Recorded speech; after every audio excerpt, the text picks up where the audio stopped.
En tiempos de menosprecio y de desguace de lo público, como estamos viviendo, poder reunirnos para pensar en el sentido, en la importancia de lo público, es realmente reconfortante. Así que gracias por la invitación, muchísimas gracias.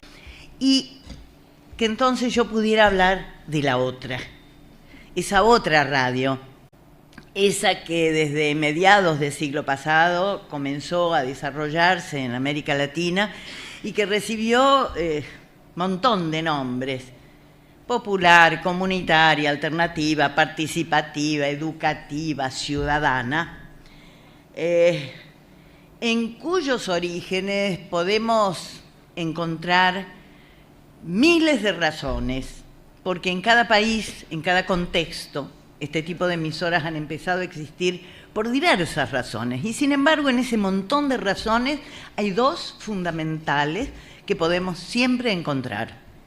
Yo diría que si no las encontramos, no estamos en presencia de una radio popular.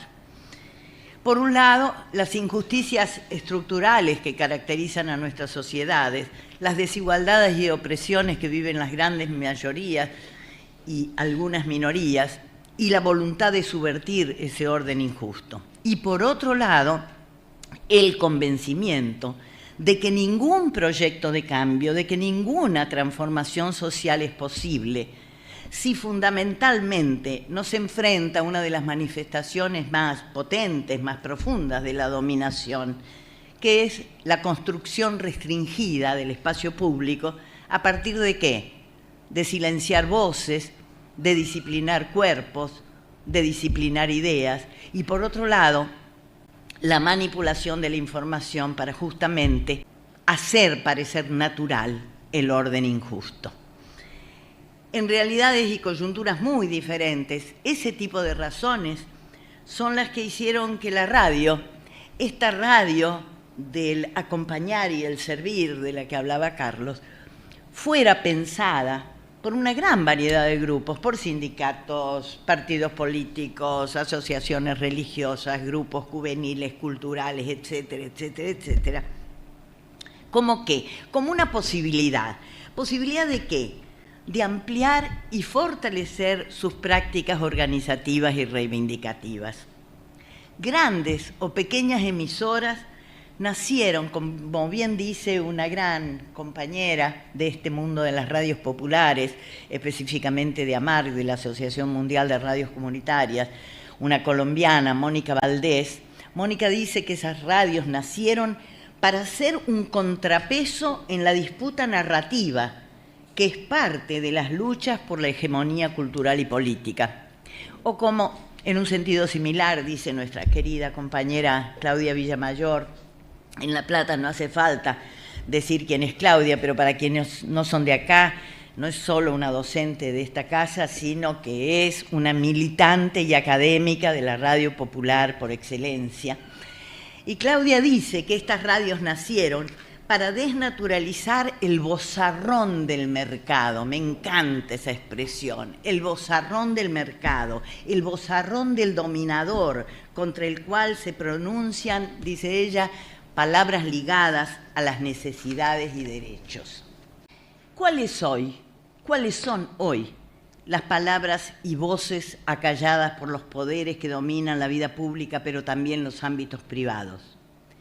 Es cierto, como algunos suelen afirmar, que tener un celular en la mano es suficiente para poder decir lo que se es y se vive y se desea. ¿Vivimos en el éxtasis comunicativo porque libremente, solo con la condición de pagar el servicio, todas y todos podemos llegar a otras y otros con nuestros mensajes?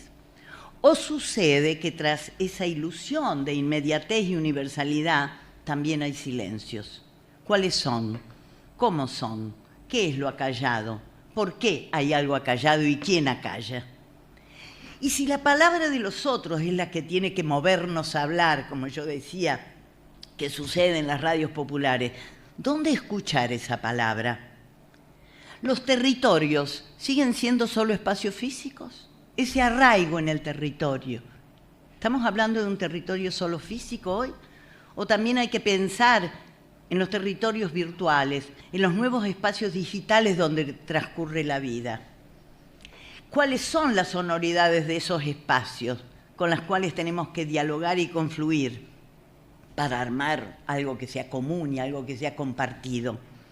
Yo creo que en tiempos de creciente individualismo, de creciente desigualdad, del dolor creciente por la pérdida de derechos que estamos viviendo, les toca hoy, y esto es un mensaje a todas las radios populares que quieran escucharlo, vamos a hacer un llamado desde acá, les toca hoy, a mi juicio, a las radios populares, seguir enseñándonos modos renovados de ser el contrapeso del bozarrón autoritario, multiplicando, aunque sea pequeñas voces o balbuceos. Ellas tienen que seguir enseñándonos.